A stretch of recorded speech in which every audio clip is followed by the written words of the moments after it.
Oke, halo teman-teman, selamat malam. Akhirnya setelah 2 minggu kita balik lagi ya ketemu di sini di Bigo.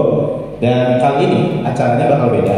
Ini salah satu format acara yang udah lama nggak kita laksanain lagi, yaitu adalah acara kepakai nggak. Dimana di sini kita bakal mereview ulang dari salah satu video, bisa bilang kayak webinar kayak gitu, atau kayak conference kayak gitu. Di sini kita bakal review ulang materinya dan kita kasih pandangan-pandangan mana sih kira-kira bisa langsung kita terapin dan mana mungkin yang enggak kayak gitu kan. Nah, di sini pernah lagi nama aku di sini Adi bakal jadi moderator, dan nanti yang bakal bawa ini ada Mbak Puspa yang merupakan CEO dan co-founder dari Pendopo Creations. Oke, materi kali ini kita bawa itu adalah storytelling tools to boost your indie games narrative and gameplay. Nah, mungkin dari teman-teman, mungkin para game designer atau teman-teman yang pengen ngulik-ngulik dari naratif, pengen tahu gimana sih, apa sih tool yang akhirnya nanti bakal pakai buat kita melakukan storytelling. Mungkin langsung aja aku sambut untuk Bagus Pak. Tepuk tangan dulu dong semua. Thank you Adi. Selamat malam semuanya. Selamat datang kembali. Jadi ini adalah kali pertamanya sebenarnya aku mau nge-review dari sebuah video. Biasanya suka nontonin video-video dari YouTube luar ataupun dari acara-acara Ruda Marathon atau GDC, dan masih banyak sebenarnya ya, ada conference yang biasanya itu kalau kita mau lihat kayak gimana harus bayar gitu ya. Dan kali ini ada video conference yang udah diupload, jadi teman-teman juga bisa lihat sebenarnya ada di YouTube channelnya GDC gitu ya. Dan ini adalah salah satunya yang di tahun 2017. Nama speakernya adalah Mata. Dia itu adalah seorang profesor di Universitas Breda University di Belanda, yang dimana dia mengajarin tentang game di sana gitu. Nah, dia ngasih tahu tentang materinya dia itu storytelling tools to boost your indie game narrative and gameplay. Mungkin aku kasih gambaran sedikit kenapa aku mau bahas ini tentang diriku dulu. Jadi aku di Pendopo sendiri sebenarnya biasa role-nya itu jadi seorang produser, game designer, narrative designer, sama PM, dan masih ada lagi biasanya. Ya wajar lah kalau di indie game studio kan kita biasa terangkat role-nya gitu ya. Nah, di sini itu alasan kenapa aku pengen bawa hal ini gitu, karena kebetulan game yang kami bikin di Pendopo sendiri itu game-game yang ada naratifnya ya, game story lah intinya kayak gitu. Itulah kenapa biasanya hal ini tuh kayak menurut aku sangat penting untuk aku pelajarin gitu, karena pada dasarnya nggak pernah bisa berhenti belajar karena masih pasti akan ada hal baru lagi yang akan muncul kayak gitu. Nah, nanti di dalam slide ini itu akan ada video yang kita tonton dulu kurang lebih sekitar 30 menit teman-teman. Setelah dari itu nanti aku akan kasih beberapa gambaran tentang apa sih yang aku bisa pakai, bisa nggak sih sebenarnya apa yang dikasih tahu sama dia itu diterapkan dengan project yang dimiliki, atau melihat lagi ke belakang dari project-project yang udah pernah dibikin gitu. Itu nanti akan ada contohnya. Jadi setelah dari ini mungkin akan ada video yang bakal di-play gitu ya teman-teman. Setelah di-play nanti akan ada sedikit tentang gambaran aku mengenai video tersebut itu apa, dan nanti kita bukan Q&A, lebih ke arah diskusi bareng gitu sih. Menurut teman-teman gimana dan seperti apa gitu. Oke, next. Nah, ini kita langsung nonton videonya.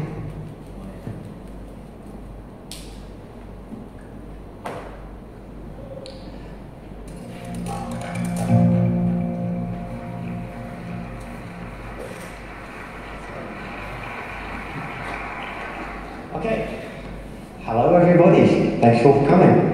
Let's just start off with a couple of thanks here to get it rolling. If the slides work, there we go. Awesome.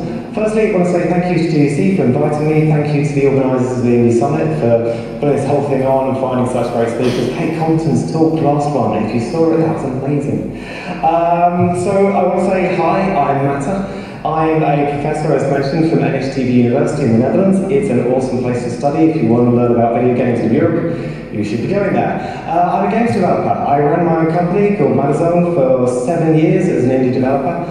I make games for myself, for the web, for friends, and for companies like NTV2 and Channel 4. After that, I went to join people like EA and Rebellion, working on a few different titles for them, where I was a writer, narrative designer, lead designer in the very end, before I went off to work on other things. Most recently, I released Fragments of Him last year on Xbox One and PC in collaboration with an awesome couple of guys at a studio called Sassybot. So that's an emotional storytelling kind of game.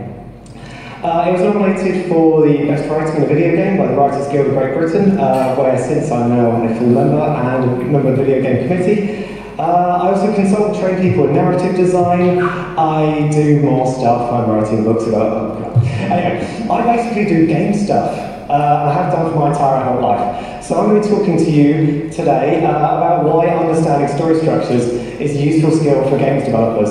And often it's actually something which is already done intuitively.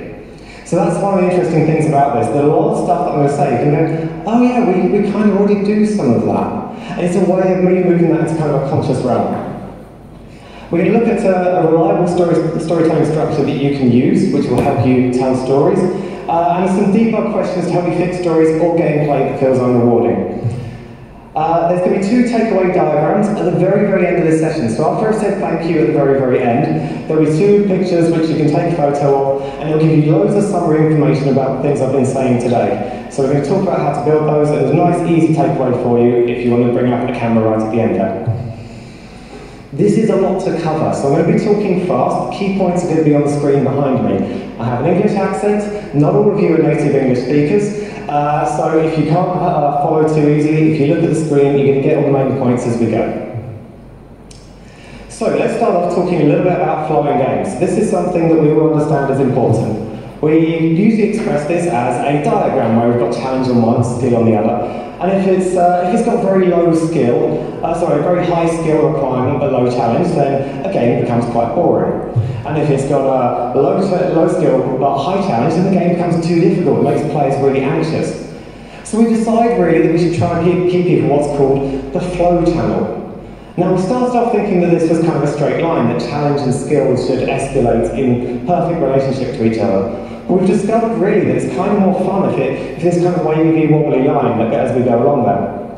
Now if you want to learn more about flow, there's some great people you can read up on. Genova Chen, Jesse Shell, Mihaly Csikszentmihalyi. He's kind of the guy who came up with a lot of this stuff. Tricky one to search for, just Google Mihaly and flow, it will come out fine in Google. These people have done amazing work on flow, look it up. Now, when we think about storytelling intention, we also can express this as a diagram, and we often do. So we often have tension along one side and time going along the bottom there from 0 to 100% of that story. And as we go through, we have kind of the inciting incident, which is that first peak. We have a low midpoint where things have got worse unexpectedly when we try to fix them. We have that final, what's called the black moment in writing, where there's kind of this moment of the greatest darkness threatens us, and then we eventually overcome it, which is the end of our story.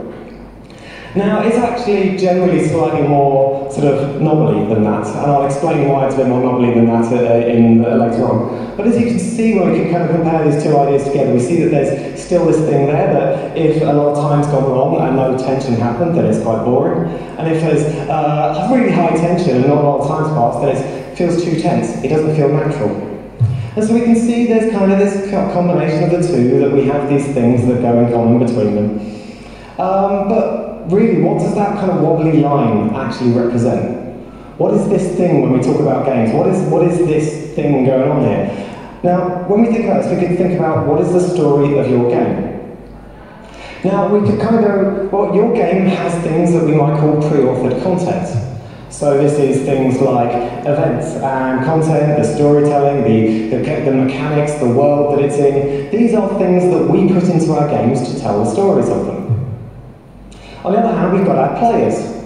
Awesome, huge bunch of people, all of them playing, having fun with this kind of stuff. We could call this a user-generated version of the story.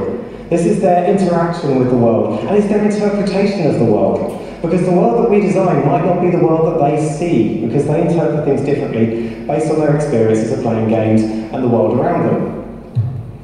So between the 2 of these, we might get different things. So imagine we've got a world which has a car in it on a racetrack and is in the middle of a city. Well, we've already got a narrative setting there. We know about cars, we know about cities. And it starts off the race, and there's this back and forth between you and a rival, and then on the final bend is coming up, and the rival's just ahead, and in that final corner, the rival doesn't drive particularly well, and you manage to take it on the inside. Fantastic excitement, lovely little stuff encapsulated in that moment there. That's a tiny little story within a game. And we can see that whether we think about tension and stories, or whether we think of this as flow, this is basically a story. These two lines fit with this experience over here. Now, as developers, we shaped that through the AI. Maybe we did rubber banding on the AI to make sure that our opponent was close on that final bend, but stupid enough to crash just as we were taking advantage of that. We changed it with the track design to make sure that it was fun, that there was going to be straights and corners that felt exciting and built in this rhythm of a story as we played. And from a player's perspective, well, they were using their skill, their choices, their ways of controlling the corners to create that story for themselves. So these two things have basically created the player experience between them. This line, this story that they've created, this wobbly line is basically the place between these. And ideally, that's the thing that we make as games developers. We create that experience, we create that space for it, and we help our users get to that point. So how do we do this kind of stuff? So, flow theory says that it's good to keep players in that flow channel. We know that that's a good place to keep them. But how do we do this? Well, there's lots of other ideas out there based on mechanics. But storytellers have structured systems that they've been reliably using to create great audience experiences for millennia. So rather than perhaps reinvent the wheel for understanding the player experience, we can learn a lot from storytellers in how they shape experiences, how they guide the emotional journey that players go on. So what we're going to do here is we're going to build in a diagram which covers the basics of storytelling. We're going to have a little bit of stuff about motivations, we're going to have some stuff about scene structure, and a lot of it is going to be about a flow from beginning to end. Mostly covering from 0 to 100%, with a little bit more and a little bit at the end. This whole diagram will be shown at the very, very end of this slide, so you don't need to take photos progressively as we go, by the way, unless you want to. And I'm also going to be filling in some information about what happens at each juncture there. So let's start off talking about motivations. This is a really key part of telling a good story. So for characters, these are divided between external and internal motivations. An external motivation is the desire to change something in the world outside you. So this is often to get richer, to steal some money from a bank, or become rich and famous through doing a particular thing. That's a very common external motivation. It changes your status in the outside world. Another one is to travel. You want to reach to a certain place, you want to explore a new area. That's a change in your status in terms of your location. Forming friendships and love and relationships. It's changing your relationship status. It's a status in the outside world. Emotions are an internal thing in some ways, but how they affect the outside world is still an external motivation. So it could be to date the hot guy in the office, for example. That could be the objective of the game, or for your character.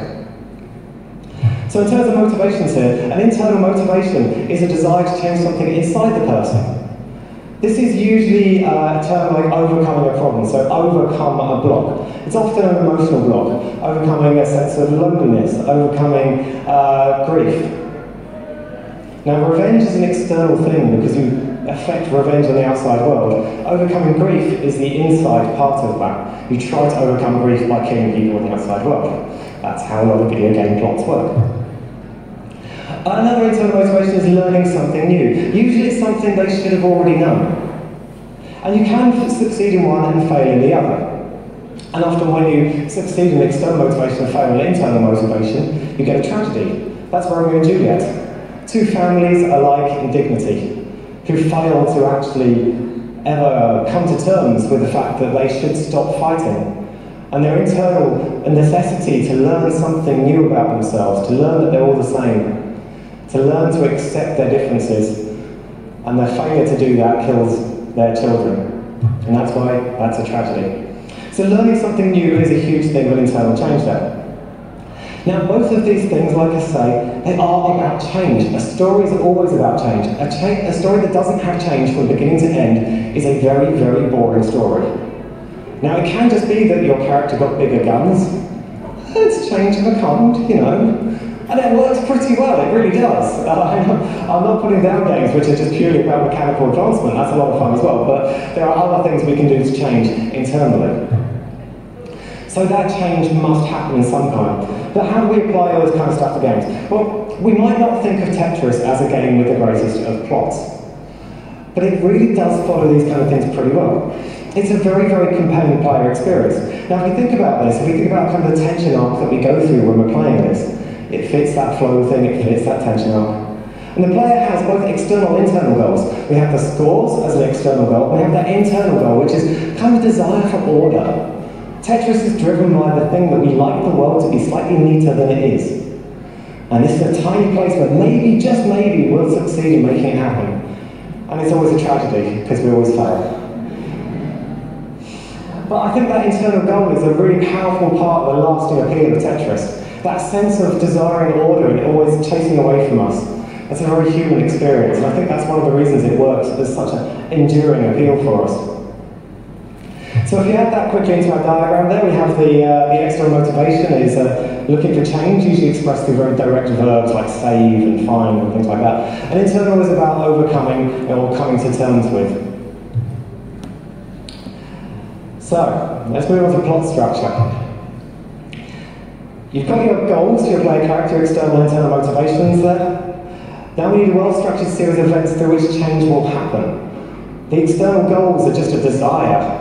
We need the plot to make that change happen. So, a plot controls the speed of progress through the tension arc of the experience. And so we're going to be talking a little bit more in detail about how this plot works. So, start your story before the big events begin. This is one thing that a lot of games fail to do properly. By this, I mean, you don't start your story with, you're a wizard, Harry. You have this whole part of meeting the Dursleys, you have his childhood, his normal everyday life outside of the wizard world, before you see kind of Hagrid come in, before you experience the world of magic. Because the world of magic by itself means nothing, unless it's contrasted by the world of the ordinary.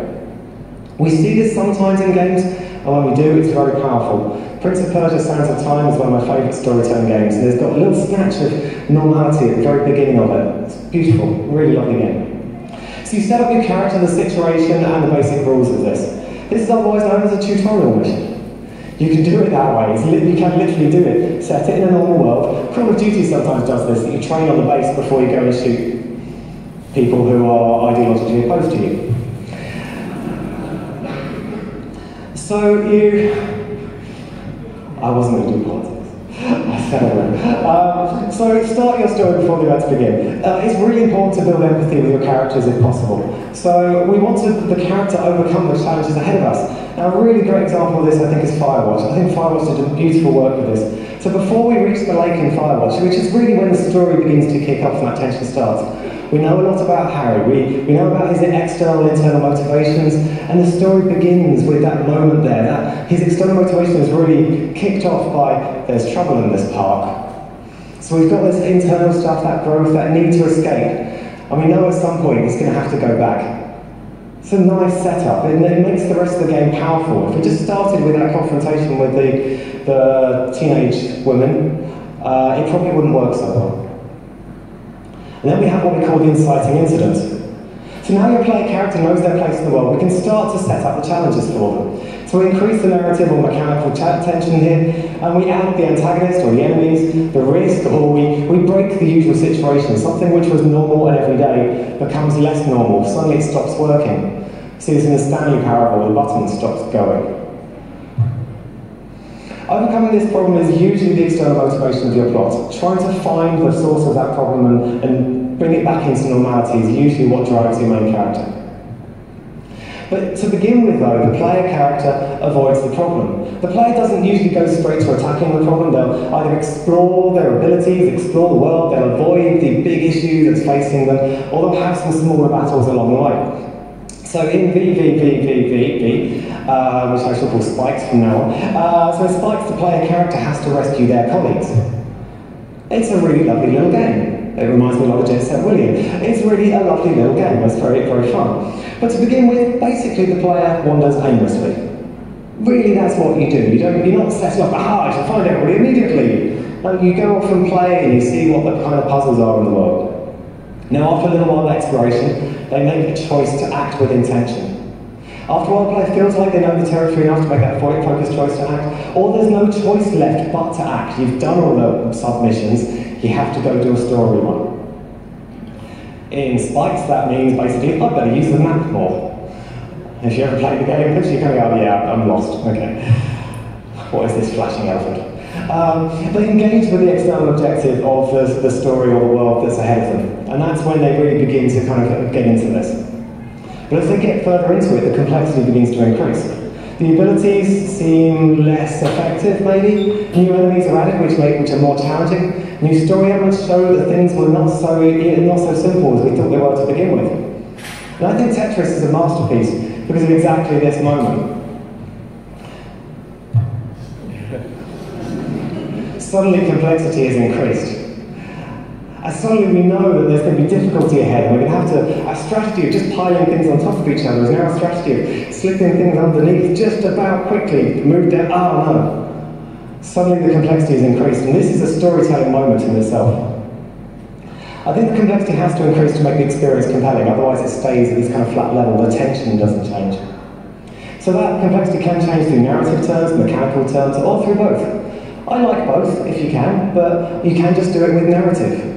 I think that's a really valid way of doing it, if you're making purely narrative games. So in Virginia we see divisions between protagonists, and the dreams begin to call some of reality into question, and this is a complexification of the everyday setting that we've gone into. In Firewatch, an extra layer of conspiracy is added. There's not just missing Warren, there's some other stuff going on in the park, and it all gets a bit, ooh, it's cool. In my game, Fragments of Him, Will's kind of been trying to build a big long-term relationship, and halfway through, he begins to doubt whether he can stay in a relationship without hurting other people. It's a big, doubtful moment, and this is kind of the low midpoint of most stories.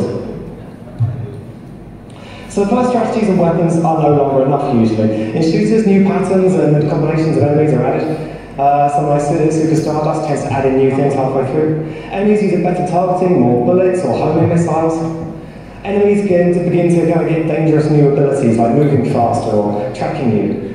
In Left 4 Dead, you would not throw these things at the player as soon as they walk out the door.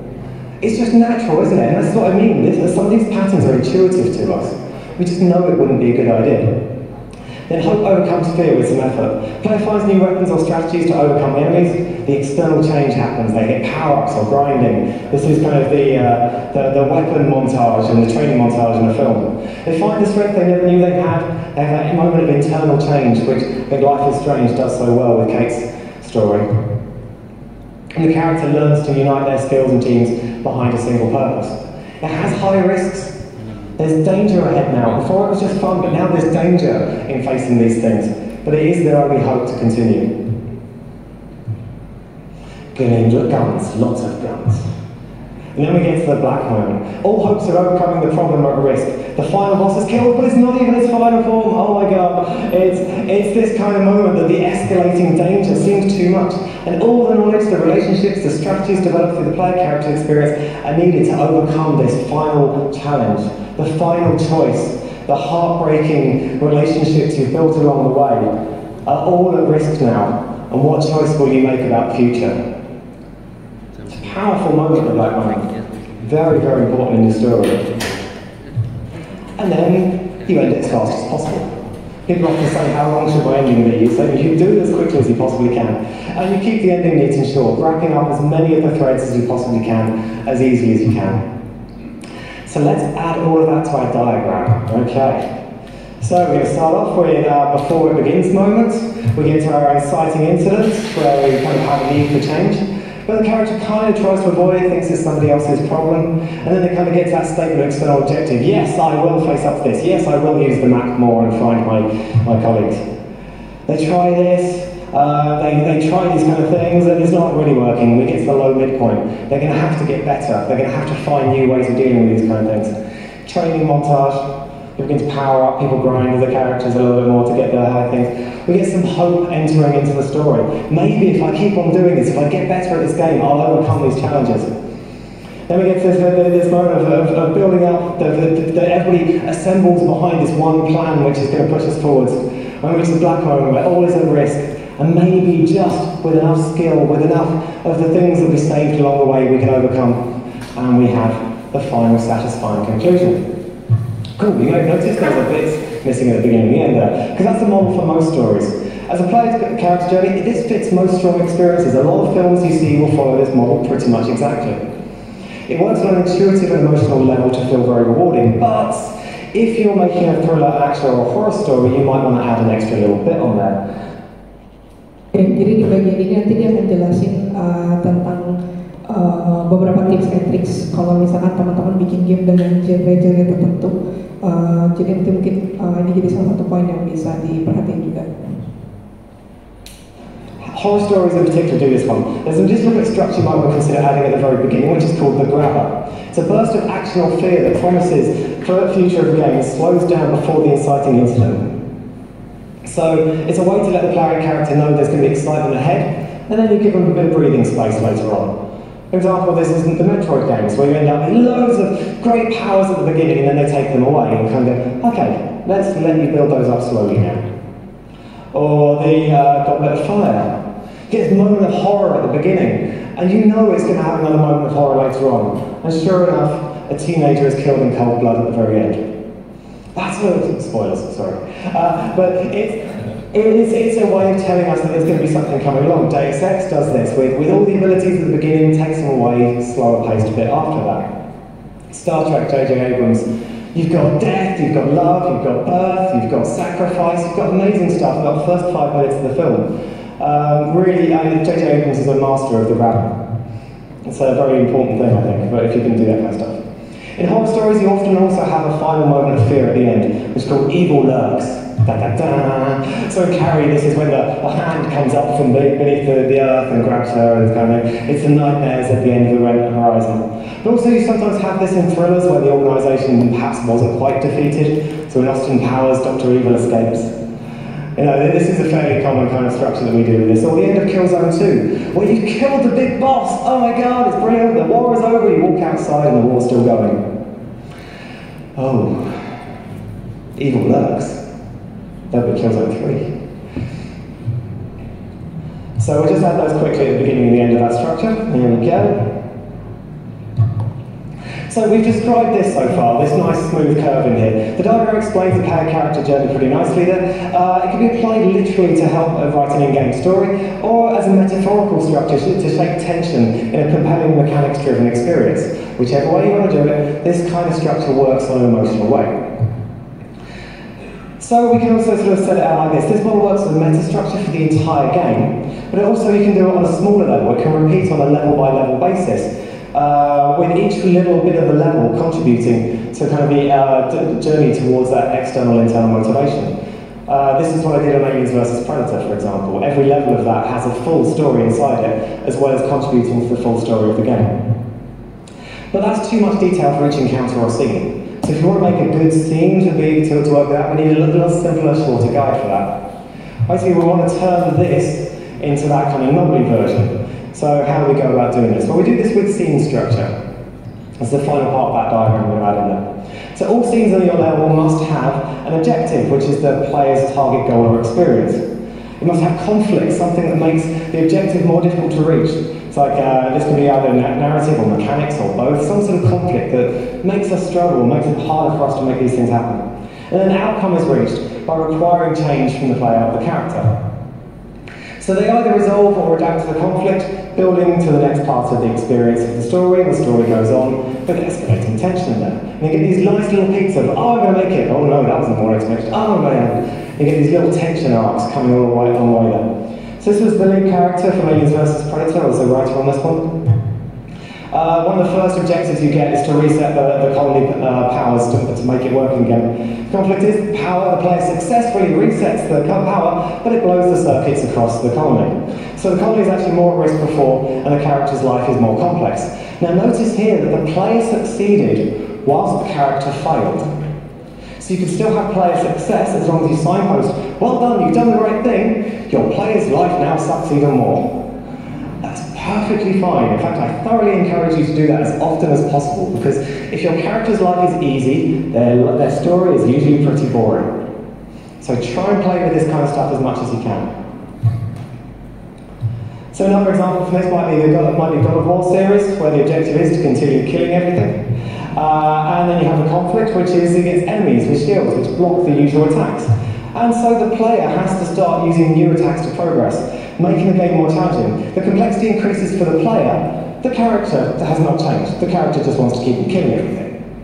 So here we see again that we've got that escalating little peak and trough in a scene, but it's working the other way around for the player's complexity this time. So let's add that in there. So this is for the player. The character has not changed. The character just wants to keep killing everything. So here we see again that we've got that escalating little peak and trough in a scene, but it's working the other way around for the player's complexity this time. So let's add that in there. So we have our objective, we have our conflict, and we have our outcome. This will be on the final slides. You don't need to go, I'm going to change it now. Ha, too late. So games are players' stories. So if your game feels flat, then think of your player's experience as a story. It's a good way of debugging it. Think about what they're experiencing as they're going through it. So here are 4 debug questions to ask that in a game, event, or level feels unsatisfying. And I'm going to put a diagram of this at the very end as well. Okay. Is the player's objective clear? Is there an escalating mechanical or narrative conflict, or is it only repetition? Have we done this before? Does the outcome meaningfully add to the mechanics, the narrative, or both? And over the whole game, was there change from start to finish for the player, the character, or both? That change is a really key thing to making your game experience feel good. Really, really important thing. So I'm just going to conclude this, wrapping this all up now. Good designers already intuitively use story structures to create compelling and rewarding games. Learning to do so consciously, though, I think is a powerful way of understanding how we shape great experiences. Using stories consciously, understanding this tension arc that people go through, that it is peaks and troughs, not a straight line, is a really important thing to do. So whether your game is narrative or mechanics oriented, learn to think like a storyteller. Helps you make intelligent, player-focused design choices. I hope you found this talk interesting and useful. Get in touch if you want to know more. Please leave comments with a review after the session. I do read all the comments that you put in there. Those are awesome. So I'm going to show those 2 diagrams after the next slide. So I'm going to say thank you one, then I'll show the 2 diagrams, and you can all take photos and stuff like that. Oke, itu sebenarnya video terakhir ya teman-teman. Jadi itu terakhir dia cuma ngasih screenshotnya aja untuk beberapa slide yang full ya. Oke, kita lanjut kalau gitu ya. Nah, jadi salah satu hal yang harus diperhatikan di sini, apalagi sebagai seorang naratif designer kalau kita boleh ngomong gitu ya, kita harus tahu dulu dari cerita itu motivasinya pemain secara eksternal dan internal itu apa. Tadi dia udah ngasih contoh gitu ya. Motivasi secara eksternal itu mungkin apakah kita mau membuat pemain untuk pokoknya saya harus menjadi kaya lah, atau punya banyak duit, atau biar bisa nge-unlock level berikutnya terus nge-ekspor, itu juga bisa jadi salah satu faktor eksternalnya. Lalu faktor internalnya itu apa? Nah itu something yang kadang istilah kata kalau pemain udah main pun dia bisa terbawa suasananya gitu. Baik itu suatu hubungan antar karakter dengan karakter yang lain. Sometimes kan ada game yang ngerasa enak nih sama karakter A hubungannya, and then tiba-tiba karakternya dibunuh gitu. Itu kan jadi salah satu faktor internalnya gitu di dalam game itu, jadi salah satu hal yang cukup penting gitu di dalam game ini. Nah, mungkin salah satu, aku bisa ambil contoh nanti aku mau ngasih lihat juga di dalam produksi itu aku ambil contoh dari Rendezvous gitu ya. Salah satu motivasi utamanya gitu ya, motivasi utama secara di game kami gitu sebenarnya internal dulu bahkan motivasinya itu. Kenapa? Karena di Rendezvous itu bercerita tentang seorang kakak yang mau menyelamatkan adiknya. Jadi bondingnya adalah kakak dengan adik. Kan biasanya ada juga dengan pasangan gitu-gitu atau anggota keluarga yang lain. Dalam hal ini kita mainin dalam cerita itu faktor internalnya dulu gitu. Baru faktor eksternalnya yang dimana tentang dunianya, tentang lingkungan yang dihadapi oleh adiknya, yang dimana waktu itu di cerita ceritanya adalah adiknya itu terlibat dengan semacam geng cyber apa mereka lupa. Kira gitu lah. Ya pokoknya kayak gitu-gitu lah, ini pemberontak gitu-gitu. Jadi itu faktor eksternal yang membuat ada possibility untuk adiknya itu entah diculik dan lain sebagainya gitu. Jadi itu jadi salah satu faktornya. Jadi itu yang memberi itu motivasi di dalam game lagi contohnya. Gitu ya. Lalu tadi dia sempat ngasihkan tentang basic storytelling. Jadi pada dasarnya kita nggak harus benar-benar paham semuanya tentang penulisan gitu ya, strukturnya kayak gimana. At least bisa paham secara garis besar. Kalau di dalam cerita tuh pasti ada yang namanya objektif, ada misalnya kayak awalnya tuh gimana, ada konflik gitu kan, dan lain sebagainya. Itu ada banyak ininya, itu cukup penting buat kita untuk tahu hal itu.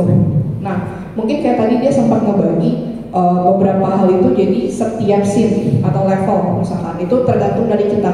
Makanya yang besarnya ini, yang area besar ini tuh ini jadi the whole story-nya gitu. Awalnya gimana, akhirnya kita mau kayak gimana, dan itu kita bisa pecah-pecah mereka kondisi yang awal konfliknya di mana itu tergantung, bisa dari level, bisa dari scene di dalam gamenya kita gitu. Jadi tergantung dari jenis ceritanya. Kebetulan kalau di dalam Rendezvous itu kita bagi dalam chapter. Nah di dalam Rendezvous itu ada 6 chapter. Ya chapter awal tuh untuk tadi dia ngasih contoh yang di awal itu untuk tutorial dan lain sebagainya, pengenalan terhadap karakter dan lain-lain itu kita munculin di awal. Lalu di setiap level pun atau di setiap chapter pun kita punya ada objektifnya sendiri, ada konfliknya sendiri, ada juga outcome-nya sendiri. Jadi itu ada lagi gitu. Kalau kita mau pecah lagi gitu ya, lebih detailnya, itu pun ada. Nanti aku akan kasih contoh salah satunya. Gitu. Oke. Jadi ini ada salah satu chapter di Rendezvous, bahkan dalam satu chapter kita bagi lagi gitu sectionnya karena saking terlalu gedenya. Di chapter 1 ini kita punya yang namanya company infiltrations. Jadi company infiltrations itu scene atau adegan yang dimana pemain ini objektifnya, kalau teman-teman lihat di sini, itu adalah ngambil paspor di ruangan bos. Nah, problem atau konflik yang dia miliki adalah kalau ruangan bosnya itu dijaga dengan tingkat keamanan yang tinggi, dan kita tuh nggak bisa ngebobol gitu aja sistem keamanannya gitu kalau lewat pintu depan, karena ada robot android yang hebat gitu kan, terus ada juga robot yang bisa nembak kita kapanpun tanpa pandang bulu dan lain sebagainya, itu selalu ada gitu. Jadi pengawas dan segala macam ada di mana-mana, itu adalah problem yang dihadapi. Jadi problemnya itu nggak harus selalu cuman enemy yang memang nyerang ya, kadang obstacle yang ada di dalam game pun termasuk. Makanya tadi dia bilang kayak gitu ya.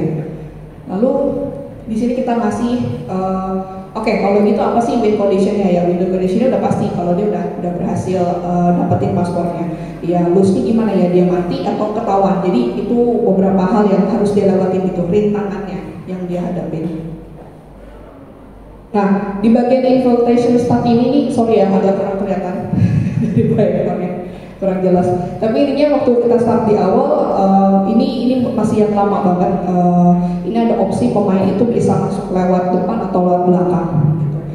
Karena secara cerita di depan itu yang jaganya siapa, di belakang itu yang jaga siapa. Jadi make it decisions yang tadi dia bilang gitu kan, kasih pemain pun opsi gitu untuk dia bisa memilih situasi dan keadaan yang ingin dia hadapi gitu. Lalu setelah dia berhasil lewat pun kita di sini sebenarnya kalau di full version game ya gitu ya, ini yang bagian masuk ke pintu bos ini udah nggak ada, kita hapus karena ternyata gitu ada satu bagian cerita yang kita ingin sampaikan, dan itu kalau dia lewat jalur yang lain itu nggak memungkinkan hal tersebut tersampaikan. Nah, jadi itulah kenapa kita akhirnya nge-cut off bagian yang sebelah kiri, akhirnya cuma pakai yang lewat ventilasi aja gitu, karena ada something hint itu baik dari cerita. Jadi kadang gitu ya, kita mau nunjukin sesuatu dari cerita itu nggak harus selalu nanti pas ketemu. Jadi di awal tuh kita bisa ngasih kayak nyetis pemain lah gitu tentang apa yang akan dia dapetin juga di masa yang akan datang secara langsung. Itulah kenapa kita desain hanya untuk lewat ventilasi.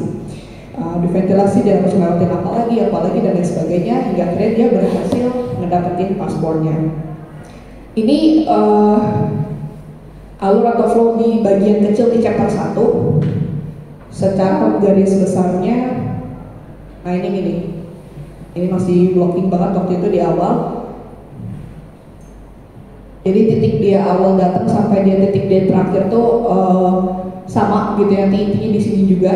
Tapi di sini kita nyambungin dengan cerita sebenarnya, kayak misalkan ada cerita tentang salah satunya itu cyber runner atau apa gitu, dia tuh sering rusuh gitu.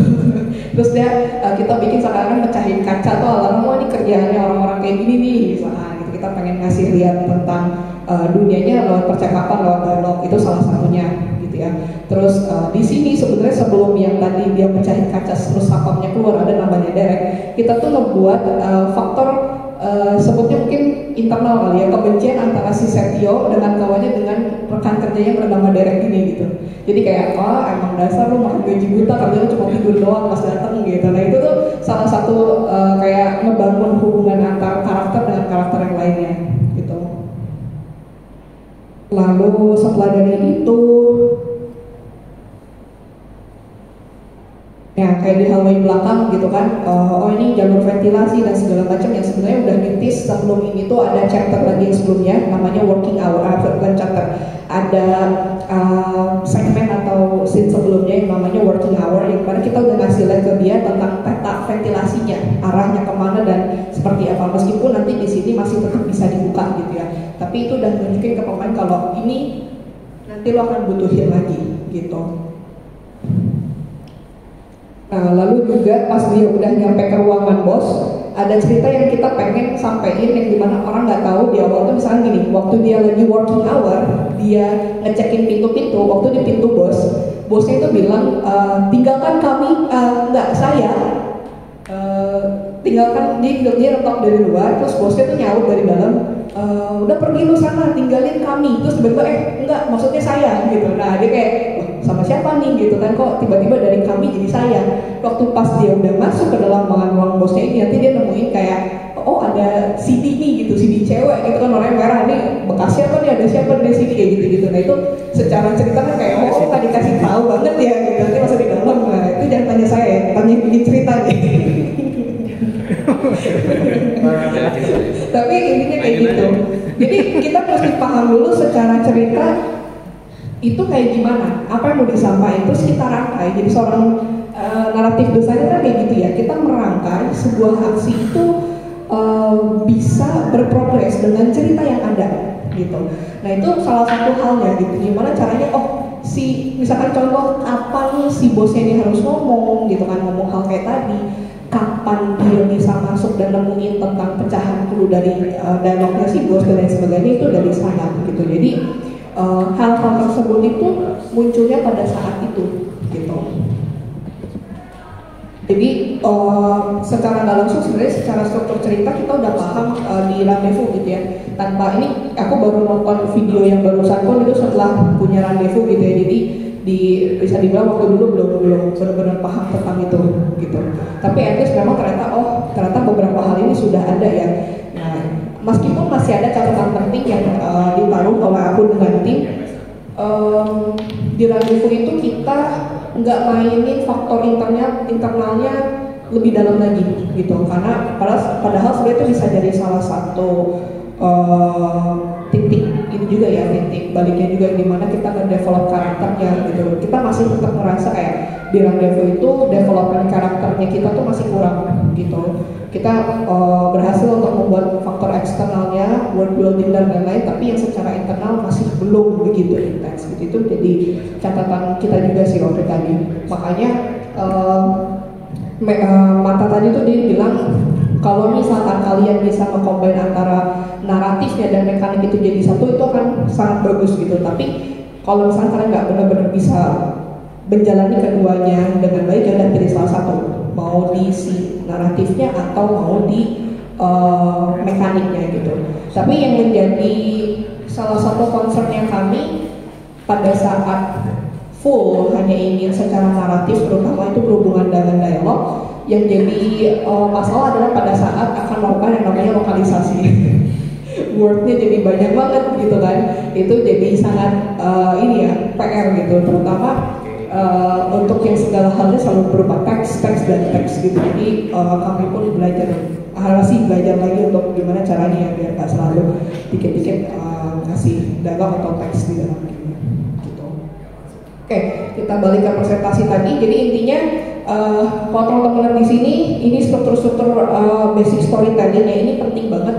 Dan menurut aku memang seharusnya nggak cuma seorang story writer yang atau script writer yang paham tentang ini, tapi juga seorang narrative designer. Mengingat narrative designer itu kan adalah jembatannya antara desainer dengan penulis cerita, gitu ya. Gimana caranya kita memberikan experience yang baik, tapi juga tetap bisa mereka merasakan cerita di dalam dunia, gitu. Oh dia sebentar.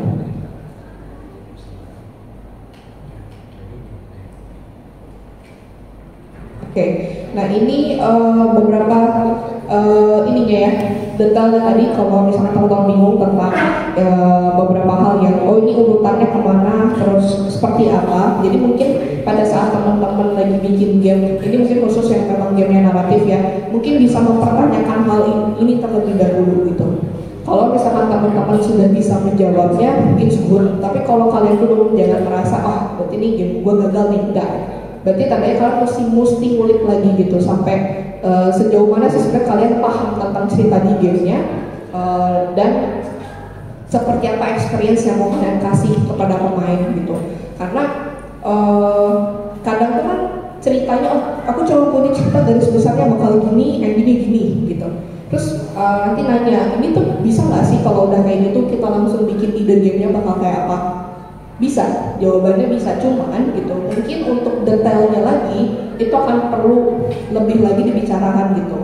Di awal mau kayak gimana, konflik yang mau dikasih kayak apa, kayak solving problem yang kita bakal berikan itu gimana nanti di dalam gamenya, terus hasil akhir yang kita berikan juga kayak apa, itu pasti akan butuh lagi detail-detail yang lain di dalam gamenya gitu. Lalu, oke, ini udah masuk kesimpulan sih. Jadi pada dasarnya sebenarnya menurut saya gitu sebagai seorang narrative designer itu memahami dasar-dasar struktur penulisan cerita itu penting gitu. Kenapa? Karena dengan begitu kita bisa tahu momen-momen krusial mana yang kita mau naikin engagement-nya pemain atau experience-nya mereka, dan di mana saatnya kita itu mulai tune down gitu situasi dengan permainannya gitu. Jadi kita harus paham dulu sikon dari si pemainnya ini secara cerita gimana dan seperti apa yang pengen kita kasih experience-nya gitu.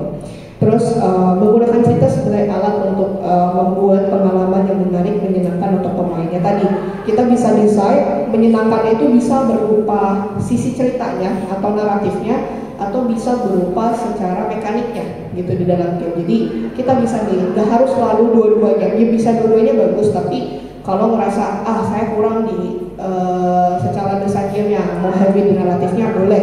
Tapi bila saya merasa kurang secara penyampaian cerita saya masih jelek, ya udah lebih di mekaniknya pun it's okay, nggak ada masalah gitu. Lalu kita itu harus belajar menjadi seorang storyteller. Itulah kenapa kita pada saat lagi membuat game ya kita pun menjadi seorang storyteller yang baik. Maksudnya di seorang storyteller yang baik itu gimana? Karena kan kita harus mentranslate ya. Jadi narrative designer kan mentranslate action yang harus pemain lakukan yang sesuai dengan jalur ceritanya gitu. Gimana caranya kita mentranslate itu? Ya coba kita punya POV sebagai seorang storyteller agar pemain itu bisa lebih mudah lagi memahami action apa dan situasi apa serta cerita apa yang mau kita deliver ke mereka gitu. Lalu poin yang terakhir itu kita ngerinciin. Nah ini mungkin yang paling utama juga gitu ya, selain beberapa di atas, itu kita merincikan bagian seperti objektif, konflik, dan outcome-nya pada setiap level atau scene gitu. Karena itu mungkin bisa menjadi salah satu tips and tricks kalau teman-teman punya game yang cukup panjang untuk cerita gitu ya, yang punya cerita gitu. Biasanya kalau aku sama tim itu ngelakuin tadi gitu, kita bagi secara full story, kita bagi kapan mau di chapter apa, bahkan di setiap scene pun kita tahu kalau situasi kayak gini objektif awalnya gimana, ya outcome-nya gimana. Itu oke. Karena bukan Q&A, jadi aku mau ngajak teman-teman untuk kita berdiskusi kurang lebih mungkin sekitar 15 menit aja kali ya. 15 menitan kita diskusi bareng. Oke, mungkin ada dari teman-teman menurut kalian gitu, ini bakal kepake nggak sih sama gamenya kalian gitu. Kalau yang buat game naratif, Mungkin aku mau tanya dulu. Sebelumnya ada yang udah pernah nonton video tadi nggak? 1, 2, 3. Oke, good. Nah, asik nih. yang main, bukan main, yang bikin game naratif di sini boleh acungin tangan. Naratif game? RPG, oke, RPG. Bikin juga, bikin naratif game, oke. Game story berarti ya, game story. 2 berarti ya, oke. Mas Azam? Iya, Faris. Faris apa Rian begini?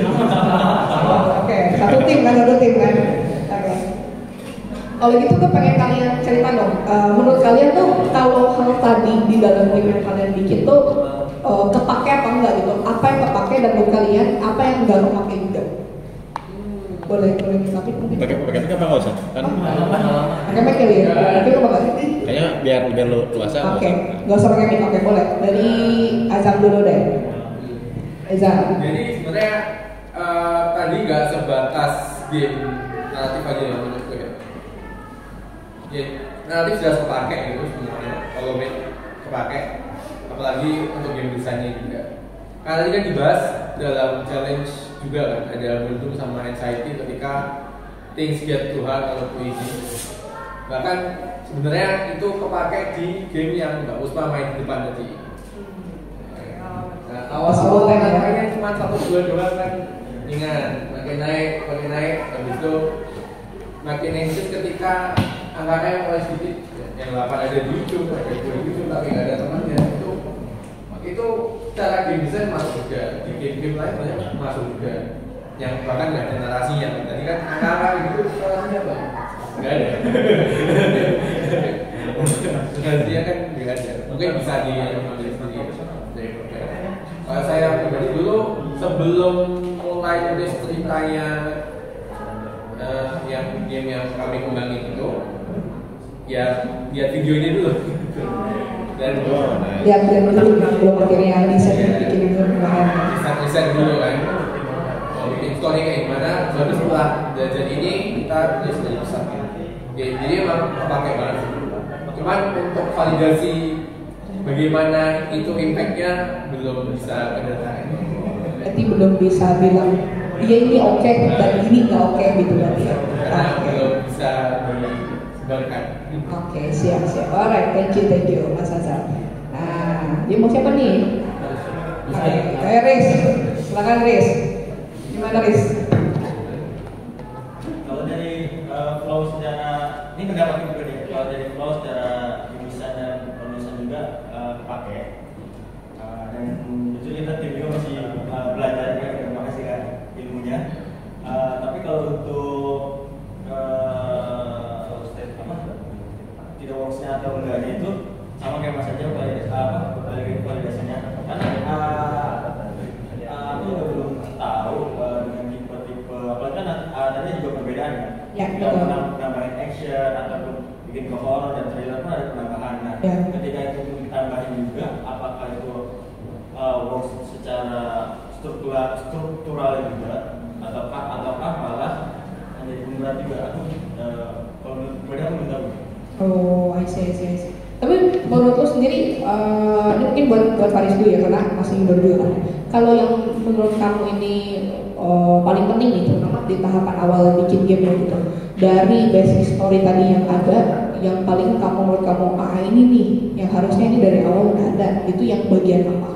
Apakah motivasinya atau justru dari banget atau justru malah bagian yang enggak, justru yang struktur ceritanya dulu gitu. Yang mana kalau menurut kamu? Motivation internal, Bonding.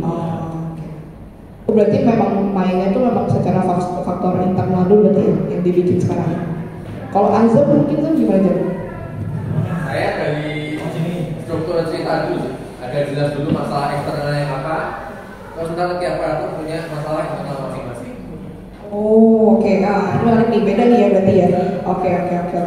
Nah, internal eksternal. Oke. Mau yang mana dulu teman-teman? Berarti karakternya banyak nggak sih kalau kayak gitu? Iya, betul tadi katanya. Punya Azam. Ada berapa cek. Ada berapa banyak karakter Zam Atau apa sih yang mempengaruhi hingga akhirnya faktor eksternal ini menyebabkan ada banyak karakter dengan konflik internal? Sifatnya anu sih, eksternalnya itu jadi kayak penyatu mereka. Mereka kebetulan punya konflik internal, mereka sebenarnya nggak ada hubungannya. Ya cuman kayak kita sebagai manusia kan kadang kita pengen apa tapi kejadiannya sesuatu mana ya? Pokoknya yang terjadi semua karakter ini punya masalah sendiri, tapi itu bisa diselesaikan dengan perjalanan mereka menyelesaikan konflik eksternal itu. Kayak gitu. Oh, justru dari internalnya dulu baru ke eksternal berarti. Karena ketika muncul masalah eksternal itu kan orang kan punya pilihan mau melakukan itu atau enggak. Contoh berubah status quo atau ada bencana di mana mau bantu atau enggak kan itu kan ada pilihannya. Oh ada konflik, aku merasa orang self worthnya orang. Oh aku mau membantu orang ini supaya aku merasa self worth bertambah gitu kan. Gitu. Nah itu masing-masing karakter berbeda kenapa mau menyelesaikan eksternal. Menarik. Oke, kalau dari Faris sendiri nih, Riz. Oke, Rian dan Faris. Lempar-lemparan berdua, Rian dan Faris. Masalah dari berdua siapa yang mau jawab ya? Kalau tadi kan Azam dari internal ini bisa memilih apakah mereka mau menyelesaikan faktor eksternalnya gitu. Bisa juga mereka tidak boleh itu. Kalau kalian kan dari internal, apakah dari internal ini akan mempengaruhi eksternalnya juga nanti atau enggak? Internal aja, eksternal tidak akan terjadi apa-apa. Menurut kalian kalau dari game kalian sendiri gimana?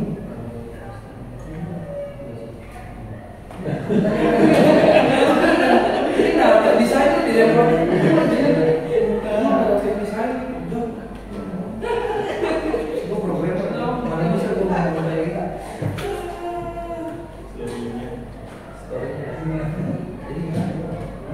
Atau nggak usah sekarang story, misalnya ngerasa dari sisi gameplay misalkan gameplaynya atau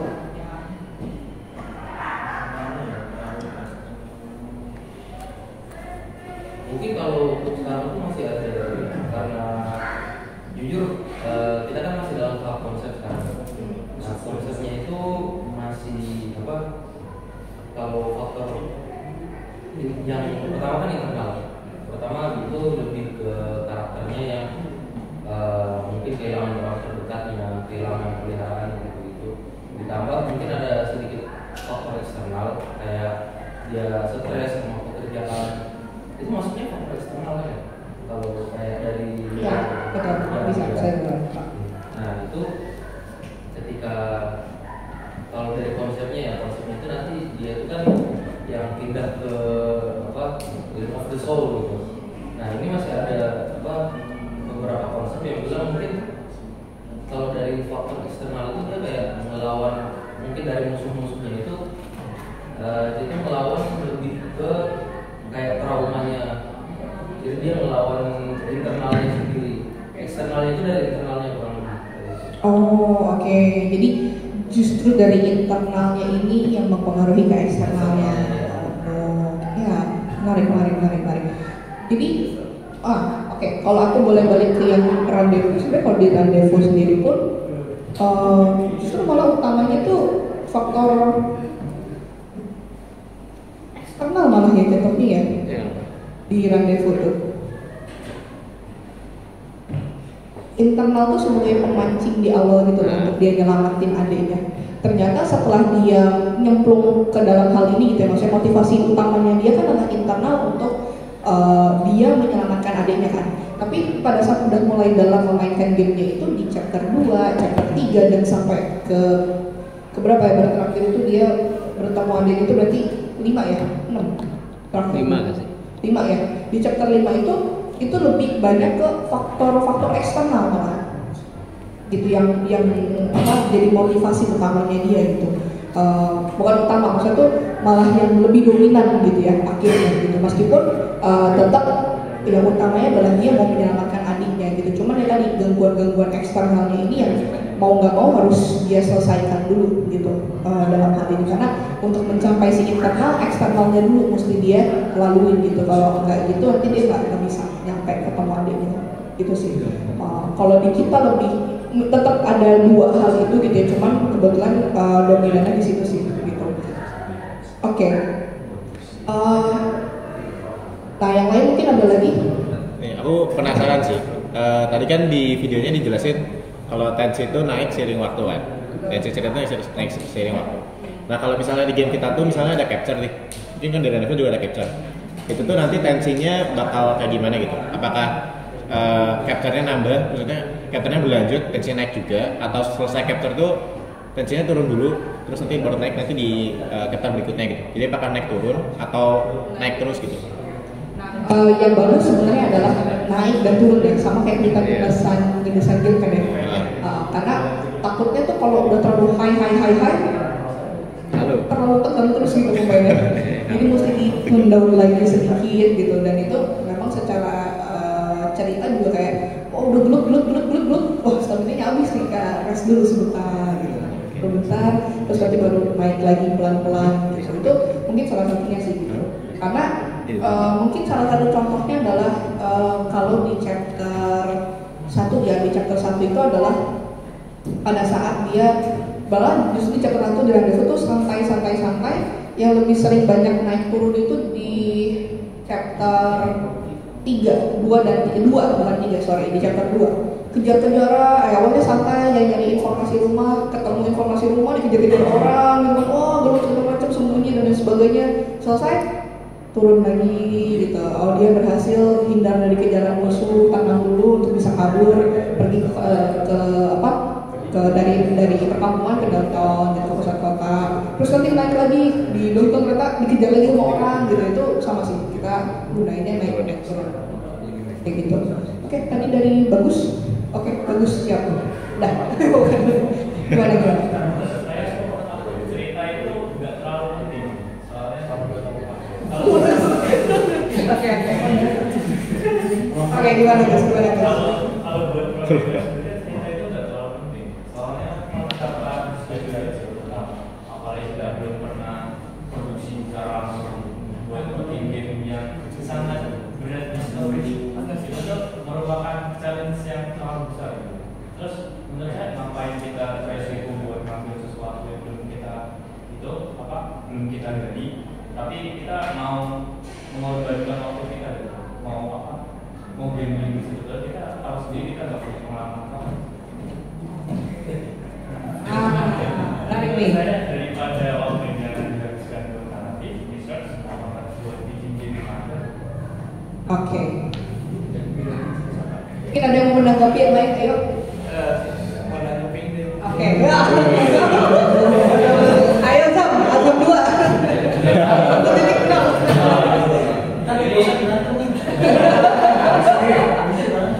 Sama lantai 2 juga. Oh, sama lantai 2. Oke. Pulang dari sini tolong dengar ya. Oke, gimana tuh? Udah cerita tadi. Enggak ribut ya. Jadi tadi kan ceritanya mungkin menurut bagus itu cerita kayak naratif story dan lain-lain. Nah ini beberapa cerita workflow dari cerita itu bisa kita apply di dalam mekanik. Tadi di presentasi juga ada, jadi kayak misalnya ini tadi yang Kak jelasin lagi itu flow cerita menurut gue penting cerita walaupun secara naratif. Yes. Nah, kalau naratif, kalau misalkan gamenya bukan naratif kayak gitu, kan nggak terlalu penting. Iya.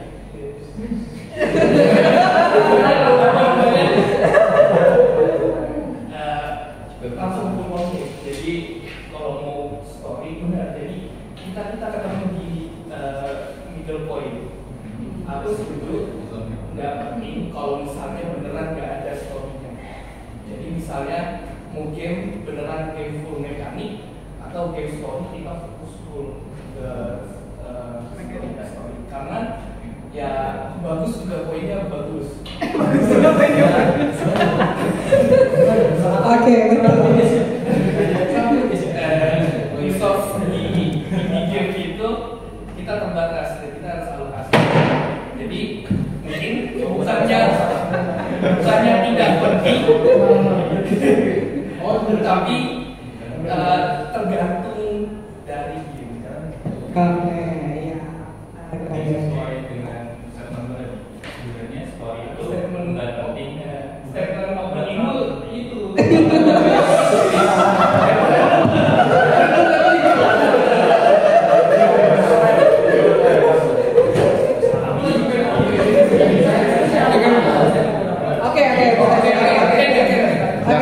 Silakan. Nah, kalau menurut saya sih keduanya penting, mekanik sama story itu penting karena tapi balik lagi kalau misalnya di balik ke poin bagus tentang game indie atau studio indie yang memang resource-nya terbatas tuh, kita tuh nggak punya orang yang sebanyak kayak GameWorks atau EA gitu. Mungkin balik lagi gimana kita tujuan bikin studionya itu gimana? Apakah pengen bikin game yang memang bikin player wah seru banget wah gitu, atau yang kayak bikin game yang impactful atau membuat sedih atau membuat emosional gitu dan menurutku memang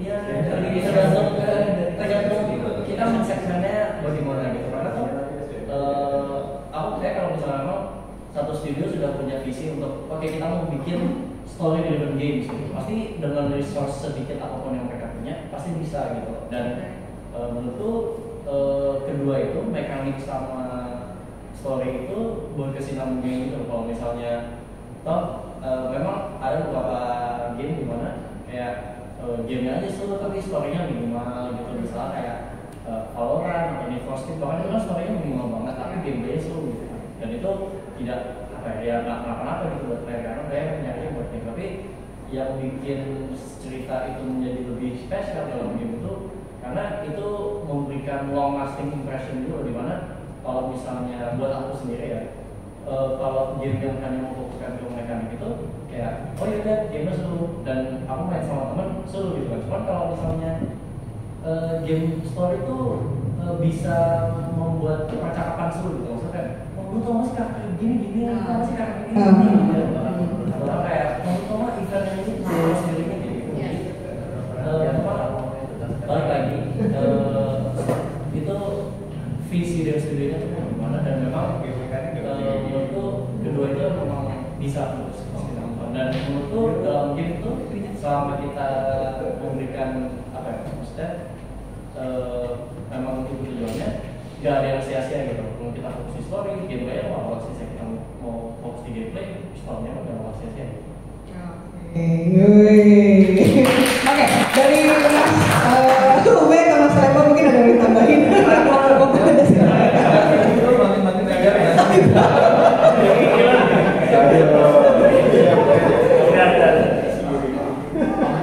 Ada yang ditambahin kita apa?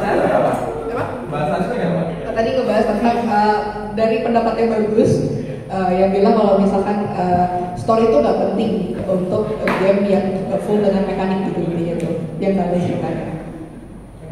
Kalau tadi kan bilangnya story penting, story nggak penting, dua-duanya penting. Bagi aku dua-duanya nggak penting.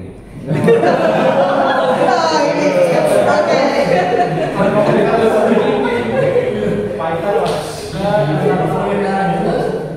Kan ada tipe-tipe gamer ya.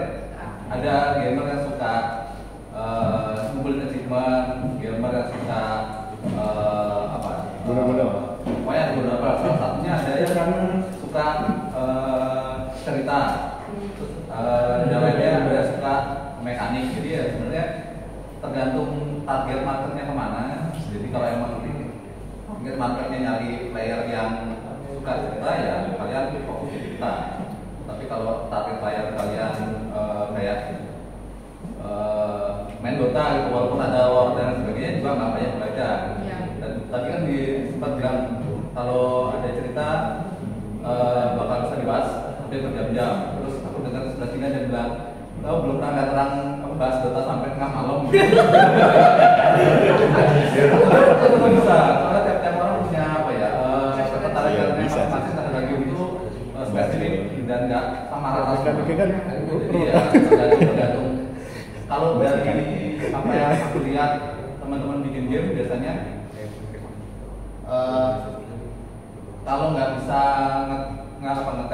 nyari target marketnya sebenarnya player dengan persona seperti apa, start dari kemampuan yang dimiliki dulu. Misalnya emang jago coding, jago mekanik, ya udah bikin game fokus mekanik dulu. Nanti kalau ternyata di timnya emang ada yang jago bikin naratif, terus programmernya biasa-biasa aja ya bikin VN, misal kayak gitu, kan bisa start dari situ. Yang penting gamenya jadi kelar, dirilis, lihat responnya kayak gimana.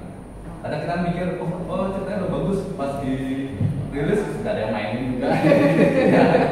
Ya gitulah. Jadi buat aku dua-duanya nggak penting.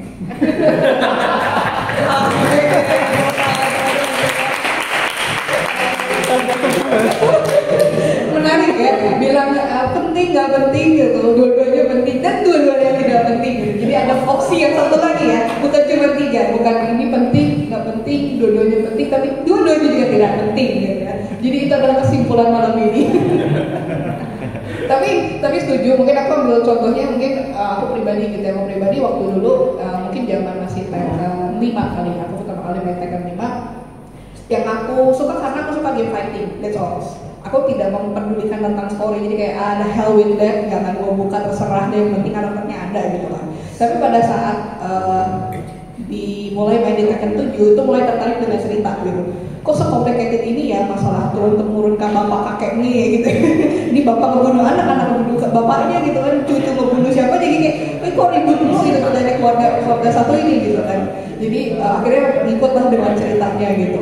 Tapi awalnya nggak main di sana gitu ya, lebih senang cuma si fightingnya aja gitu. Mungkin sama kayak Need for Speed kalian hit kalian, kan ada banyak seriesnya Need for Speed hit pun aku ya karena doyan main Need for Speed aja gitu dari zaman PS1 gitu, dan nggak peduli cerita gitu sebenarnya, yang penting main, objektifnya kalau that's all gitu.